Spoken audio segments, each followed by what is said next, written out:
اچھا وہ کون سے امور ہے مفتی صاحب کہ روزہ تو ٹوٹ جاتا ہے لیکن یہ معلوم نہیں ہوتا روزہ دار کو کہ میرا تو روزہ ٹوٹ گیا ہے؟ وہ کون سے امور میں چاہتا ہوں چونکہ ظاہر ہے رہنمائی ہو جائے، آج یکم رمضان ہے تو آج ہی سے لوگ احتیاط بھی کر لیں گے اور اس بات کے حوالے اس کا ایک لفظ میں جواب دوں گا جو بڑا مطلب یہ کہ اجمالی اور مستند جواب ہے، جہالت۔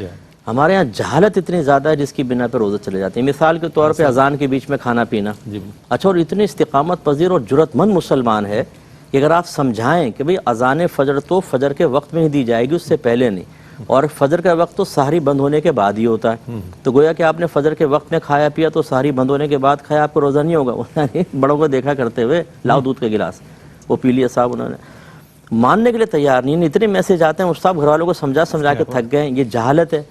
اسی طریقے سے سائرن پہ روزہ کھولنا اور اذانوں پہ، بعض اوقات مؤذن صاحب جو ہیں وہ پہلے سائرن بجا دیتے ہیں، وہ پتہ نہیں اس کو بھوک لگ رہی ہوتی ہے کیا ہوتی ہے، وہ بٹن دبایا پہنچ گیا حجرے میں، تو وہ گڑبڑیں۔ تو یہ بھی ایک ہے کہ اس سے اذان سے روزہ کھولنے بند کرنے کا تعلق نہیں ہے، سائرن سے نہیں ہے، وقت سے ہے۔ آپ وقت دیکھیں اس کے بعد کریں۔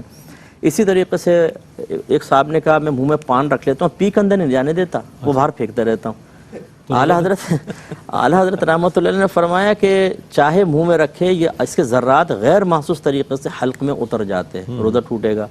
اسی طرح آئی ڈراپس وغیرہ جو ہیں، یہ بھی بعض لوگ سمجھتے ہیں، کیونکہ پرانے فقہائے کرام نے اپنی کتب میں یہی لکھا کہ کان میں دوا ڈالیں گے روزہ چلا جائے گا، آنکھ میں ڈالیں گے نہیں جائے گا۔ کیونکہ اس وقت میڈیکل سائنس نے اتنی ترقی نہیں کی تھی، تو انہوں نے ان مسائل کی بنیاد ظن غالب پر رکھی کہ شاید آنکھ میں اور حلق میں پیسے ضرورت نہیں ہے، کان میں ہے، تو انہوں نے کہا کان میں دوا سے چلا جائے گا۔ اب جب مسئلے کی تحقیق ہو گئی اور یہ مسائل موقوف ہی طب پر تھے، میڈیکل پر تھے، تو مسئلہ بدلا۔